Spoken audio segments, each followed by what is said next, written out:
eu concordo, sim, com isso aí que você está falando. Realmente tem muito sentido, porque quando fala religião, é religare. Então, seria porque teria que ligar. Jesus, quando ele chegou na Terra, ele chegou quebrando todos os protocolos. Ele traz uma mulher que tinha sido pega em adultério. Olha, a Escritura diz isso. Ele estava usando a Escritura. Sim. A lei diz isso. Sim. Olha, a lei de Moisés diz isso. Jesus, tá bom, quem não tem pecado que atira a primeira pedra. A intenção deles não era usar a Escritura ou a lei. A intenção deles era pegar Jesus. Então, quando a gente vemos, lógico, quem assistir isso aqui vai achar que nós abrimos as portas, escancaramos, quando faz uma entrevista igual essa, mas não é nada disso. O que nós entendemos é o quê? Que tem muita coisa que nós impunha que não precisava. Por exemplo, eu sou de uma época, eu falo isso com todo carinho, com todo respeito a todos, que cada gente tem um sistema, mas eu sou da época onde ninguém poderia pregar sem blazer. Sim. Eu tive também, eu sou dessa época. De barba, bigode, eu não podia. Hoje eu uso barba, estou aqui barbeado e eu não vejo problema nenhum em barba, em bigode. E tá falando, eu estou sem blazer hoje, lógico que não é igreja, mas eu fui discipulado assim. Então, com todo carinho, todo respeito, se algum dos pastores antigos que me discipulou ouvir isso, não é querendo atacar, é com carinho, com respeito. É um comentário, né? Isso. Era uma época onde era exigido isso, e lá eu respeitava. Só que hoje, às vezes, eu vou pregar em trabalho de jovens que lá usa camiseta. Aí eles me dão uma camiseta, eu vou pregar com a camiseta. Se tem, não é que a gente está escondendo o erro, mas Paulo falou assim, se comer carne de porco escandaliza seu irmão, então não coma. Então é sabedoria, entendimento. Aí se eu for na igreja de um pastor que eu sei que ele gosta que usa blazer, eu vou pôr blazer. Não é que a gente vai disfarçar uma coisa. Então o que faltou para nós antigamente foi isso.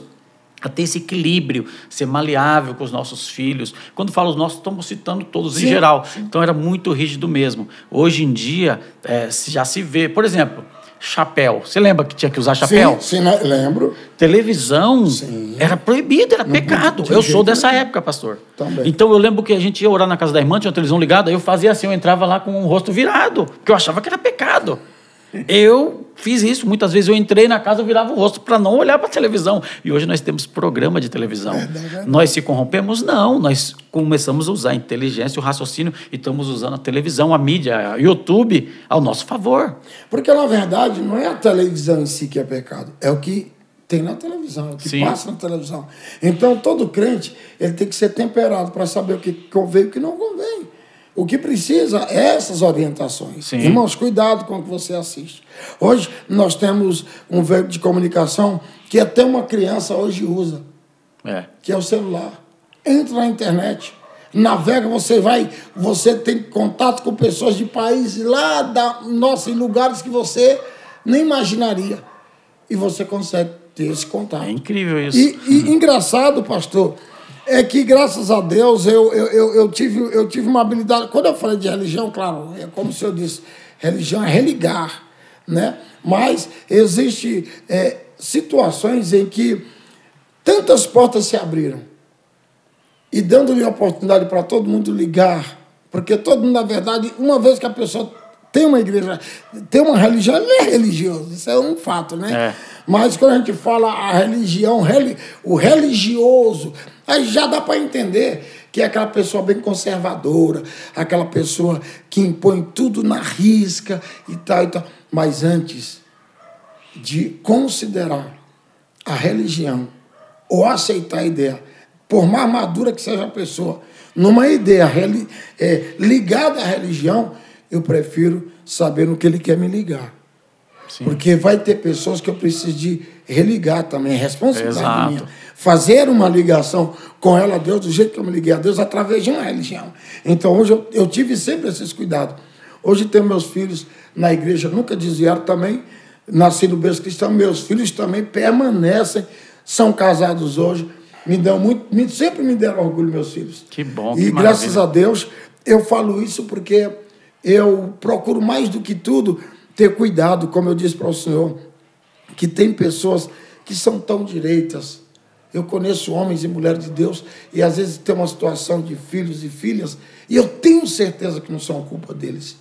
Não são. Mas eu vou dizer uma coisa para o senhor. Eu falo isso sem medo de errar. O maior problema, às vezes, não é a gente, é quem está por trás de nós, em quem nós acreditamos, em quem nos indica Um caminho que a gente até aceita a ideia, e depois, quando a gente vai orientar os nossos filhos, a gente orientou eles em algo que distanciaram eles totalmente de uma realidade que nós pudéssemos conduzir numa linha de raciocínio com respeito a Deus, com respeito a permanecer em Deus. Porque religião tem tantas igrejas. Quando não deu para mim numa igreja, eu falo, vou congregar em outra. Sim. Deus é bom demais, rapaz. Hoje não tem como a pessoa... A Bíblia diz que Deus não tomará ninguém por inocente. Né? Então, se a pessoa não dá certo no lugar, não precisa ser ignorante e achar que tem que ficar naquele lugar. Hoje eu penso assim. Não, eu também penso nisso. É tanto que tem pessoas na minha igreja, quando chega, pastor, não dá para mim. Ô, meu filho, que pena. Eu, como pastor, faço de tudo para a pessoa permanecer na minha igreja. Mas o dia que ela disser não dá, eu não quero perder o vínculo. Porque a Bíblia diz seguir a paz com todos e a santificação, sem a qual ninguém verá o Senhor.